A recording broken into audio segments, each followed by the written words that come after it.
Bismillahirrahmanirrahim. Dear students, today we would like to talk about previous paper of CSS, and we'll sort out the question of correction. So in the previous lecture you have seen the translations, and many of the students have asked me uh, to tell us few grammatical rules. तो उन्होंने grammatical rules के लिए जो कहा है वो correction में साथ इसलिए कह रहा हूँ कि करेक्शन में आपको वो रूल्स समझ आ जाएंगे और फिर मैं आपको ट्रांसलेशन में भी बता दूंगा। तो बहुत सारे स्टूडेंट्स की डिमांड थी कि दे वांट टू नो कि वो जो ग्रामर की ट्रांसलेशन मैंने कर दी है जो सीएसएस के पेपर की, उसके कुछ रूल्स भी हमें पता चल जाएँ। तो मैंने फिर उसके लिए मुनासिब समझा कि एक तीर से दो शिकार हों, and we are going to discuss few of the corrections. और अगर आप ये कर लेते हैं तो आपके सीएसएस और पीएमएस और इस लेवल के करेक्शन के क्वेश्चंस ठीक हो जाएंगे। सो 2019 का पेपर मैंने सॉल्व किया आपके लिए, और उसके में वन बाय वन सारे ये जो गिवन है 7-8 करेक्शन के सेंटेंसेस इनको लूँगा और इनको हम डिस्कस करेंगे। ठीक है जी।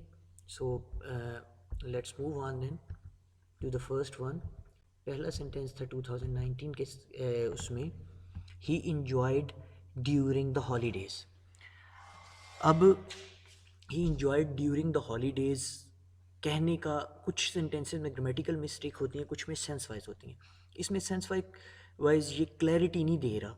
इसमें असल में हम कहना ये चाह रहे हैं कि उसने खुद इंजॉय किया हॉलीडेज़ में, तो इसलिए ही इंजॉयड हिमसेल्फ।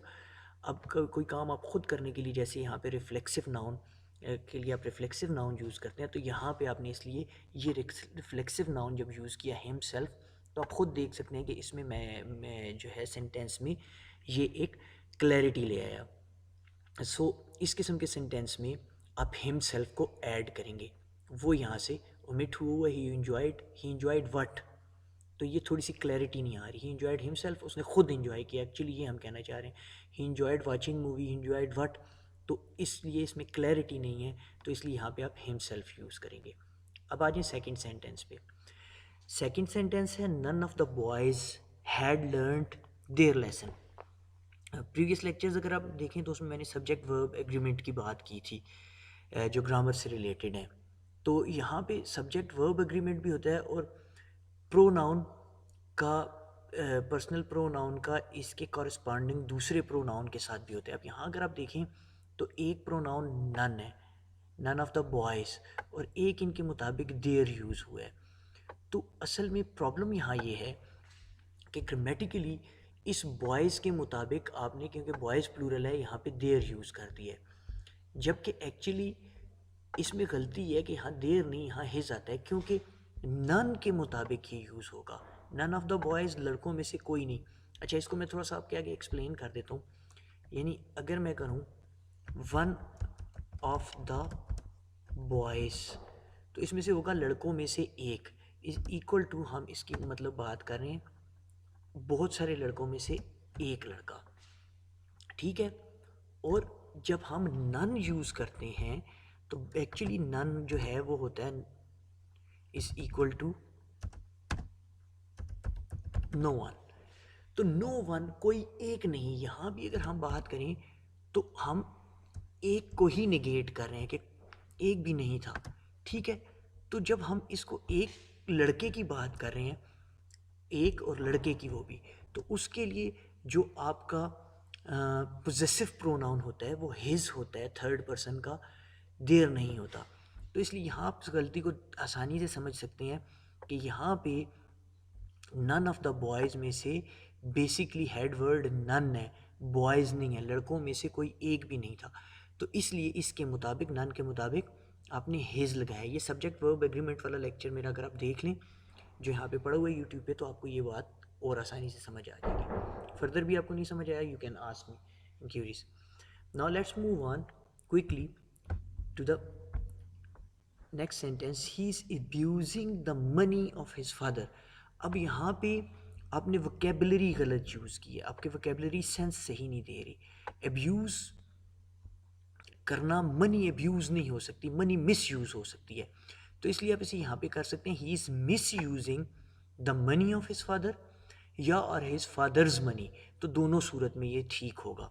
ये हिज फादर्स मनी कर दें या मनी ऑफ हिज फादर कर दें, तो ये दोनों ही अल्टरनेट दोनों ठीक हैं। लेकिन abusing is extremely wrong, abusing नहीं हो सकता, मनी एब्यूज़ नहीं होती, मनी मिस यूज़ हो सकती है। तो जो चीज़ें हैं वो मिस यूज़ होती हैं, वो एब्यूज़ नहीं होती। तो कोई एब्स्ट्रैक्ट किस्म की चीज़ होती तो उसके साथ आप एब्यूज़ यूज़ कर सकते थे। तो यहाँ पे एक ये एरर है मिस यूज़ वाला, इसको आप मिस यूज़ से करेंगे तो बाकी आपका सेंटेंस ठीक हो गया। Now next move sentence, I regret at the delay. अच्छा, अक्सर औकात हम जो प्रपोजिशंस हैं उनको यूजलेसली ऐड करते हैं। देखें, कुछ वर्ब्स हैं वो प्रपोजिशन लेते हैं, कुछ हैं वो नहीं लेते। जैसे मैं कहता हूँ आई सेड टू हिम, अब ये ठीक है, लेकिन अगर इसी की रिप्लेसमेंट पे मैं कहता हूँ तो मैं कहता हूँ आई टोल्ड हिम। अब यहाँ पे अगर मैं ये टू ऐड कर दूँ तो ये टू एब्सोल्युटली रॉन्ग होगा, क्योंकि यहाँ पे ये टू इस्तेमाल नहीं होता प्रपोजिशन का। तो सम टाइम इसी तरह हम प्रपोजिशन एक्स्ट्रा ऐड कर लेते हैं। अब इस सेंटेंस में अगर आप देखें तो और वही वही गलत हमने यूज़ की होती है, इतनी उसकी गलती नहीं निकली होती, तो वो गलत चलता रहता है। अगर इधर आप देखें I regret at the delay नहीं है, आई रिग्रेट द डिले। तो यहाँ पे ये ऐड जो है वो एडिशनल है, इसको आपने ख़त्म कर देना है तो आपका सेंटेंस ठीक हो जाएगा। ये अक्सर औकात प्रपोजिशन की मिस्टेक होती है और लोगों ने एक्स्ट्रा यूज़ की होती है और कहीं नहीं यूज़ की होती। तो प्रपोजिशंस का आप यूज़ देखेंगे तो आपको ये समझ आ जाएगी। लेकिन कुछ वर्ब्स ऐसे हैं जो ये प्रपोजिशन नहीं लेते, कुछ लेते हैं, जैसे मैंने अभी आपको आई सेड और टोल्ड की एग्जांपल बता दी थी। Now next move on to the next sentence, I could not help but laughing. देखें, ये एक प्रॉपर, ये भी एक एक्सेप्शन है, सेंटेंस स्ट्रक्चर है। आई कुड नॉट हेल्प प्रेजिंग। अब यहाँ पे आखिर में हेल्प के बाद एक जेरेंट यूज़ होगा, मैं हंसे बगैर ना रह सका। यानी कि अगर मैं इस सेंटेंस को पूरा लिखूँ, his joke was so funny that I could not help laughing, कि मैं हंसे बगैर ना रह सका, मुझे हंसना ही पड़ा आखिरकार। तो इसका आप लफ्ज़ी मतलब पे नहीं जाएंगे, इसलिए आई could not help but loaf गलत होगा। यहाँ पे प्रपोजिशन की, यहाँ पे आपको इसकी ज़रूरत ही नहीं है, बट की, कंजंक्शन की, और फिर उसके बाद लाफ आप एज ए नाउन यूज़ करें। आपका यहाँ पे जेरेंट के तौर पे आई कुड नॉट हेल्प लाफिंग, हंसने का जो जेरेंट है, हंसने का जो नाउन है वो लाफिंग है, हंसने के अमल का। जिस तरह ड्राइवर, ड्राइव और ड्राइविंग है। मैं अब आपको तीन और बता दूँ, जैसे ड्राइवर, ये बेसिकली निकला है वर्ब ड्राइव से। अब ये वर्ब है, लेकिन एक और वर्ब है ड्राइविंग। अब आपका जो ड्राइविंग है वो गाड़ी चलाने के अमल के नाउन के लिए ड्राइविंग यूज़ होता है, और ड्राइवर उस बंदे के लिए जो गाड़ी चलाता है। इसी तरह यहाँ पे हंसने के अमल के लिए आप एक जेरेंट यूज़ करेंगे जो है लाफिंग, और बट की ज़रूरत नहीं होगी आपको, और ये सेंटेंस को ठीक कर देगा। आई could not help laughing, but laugh नहीं होगा। Now next move, I always have and always shall be your friend. देखिए, मैं हमेशा से तुम्हारा दोस्त रहा हूँ। तो अब ये जो इसका फर्स्ट हिस्सा है, तो ये फर्स्ट हिस्सा सिर्फ परफेक्शन को नहीं बताता। परफेक्ट कॉन्टीन्यूस क्या है? परफेक्ट कॉन्टीन्यूस एक ऐसा टेंस है जिसमें एक्शन किसी हद तक कंप्लीट हो गया और अभी भी कंटिन्यू है। तो इसी तरह इस सेंटेंस में आप अभी तक, माजी से लेके अभी तक उसके दोस्त थे और आगे भी चलेंगे, तो ये परफेक्ट कॉन्टीन्यूस है, इसलिए आप इसके साथ आई हैव बीन यूज़ करेंगे। I have been and always will be your friend. अब विल बी यहाँ पे आप नेचुरली देखें, सेंटेंस ये इस बात पे जोर दे रहा है कि तुम्हारा दोस्त रहूँगा लाजमी तौर पे। तो अक्सर औकात हम जहाँ पे शेल यूज़ होता है वहाँ पे विल, और जहाँ पे विल यूज़ होता है वहाँ पे शेल को यूज़ करते हैं ज़ोर देने के लिए। तो इसलिए आप यहाँ पे यूज़ करेंगे I always have been, perfect continuity को बताने के लिए, और यहाँ पे एम्फसिस के लिए विल का इस्तेमाल करेंगे। Now let's move on to the second last sentence, I was out walking when I saw the new moon in the garden. अब देखें, आप इसको सेंस वाइज देखें। मैंने इसीलिए कहा कि ग्रामर के हिसाब से कुछ चीज़ें गलत हैं, कुछ लोग वोकेबलरी गलत है, और कहीं पे सेंस गलत है। अच्छा, चांद कभी बाग के अंदर होता है? चांद तो आसमान पे होता है। आई saw the moon, new moon in the sky तो हो सकता है, लेकिन इन द गार्डन नहीं हो सकता। आप यहाँ पे इस सेंटेंस को गलत कर रहे हैं, इसके सेंस को गलत कर रहे हैं इन द गार्डन कह के। I I was walking, I was out walking in the garden when I saw the new moon. अब आप बेशक आप इन द स्काई ना लिखें, लेकिन आप इन द गार्डन भी नहीं लिखेंगे। हाँ, अगर आप इसको ऐड करना चाहते हैं तो आप यहाँ पे ऐड करेंगे आई was walking in the garden. असल में आप ये जुमला कहना चाह रहे हैं, आई was walking in the garden when I saw the moon. मैं जब गार्डन में था तब मैंने मून को देखा। तो ये इन द गार्डन यहाँ पे अरेंजमेंट वाइज जब इन द गार्डन यहाँ आ जाएगा, यहाँ से हट के ये अरेंजमेंट की में यहाँ आ जाएगा जैसे इस सेंटेंस में है, तो फिर सेंटेंस का मीनिंग ठीक हो जाएगा। तो सेंस को ठीक करने के लिए बाज़ औक़ात आपको अरेंजमेंट को देखना होता है। तो ये सेंस वाइज और अरेंजमेंट वाइज आप इस सेंटेंस को करेक्ट करेंगे। इसमें आपने कुछ एडिशन डिलीशन नहीं की, लेकिन आपने इसके अरेंजमेंट को ठीक किया। Now let's move on to the last sentence. He cried as if he was mad. अच्छा, apparently तो he के साथ was ही यूज़ होता है। ही के साथ was यूज़ होता है तो आपको ये गलत नहीं लगेगा। यही तो CSS और PMS और इनमें कंफ्यूज किया हुआ था। लेकिन एक एक्सेप्शन है कि अगर आप इफ़ वाला जुमला होता है, जैसे आपके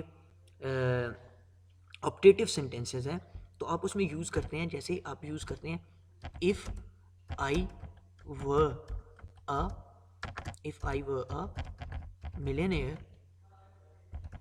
तो अब देखें यहाँ भी आप इफ़ के साथ आई के साथ वर यूज़ कर रहे हैं। वैसे तो आप वहाँ भी आई के साथ वाज ही यूज़ करते हैं, लेकिन यहाँ आप वर यूज़ कर रहे हैं। क्यों?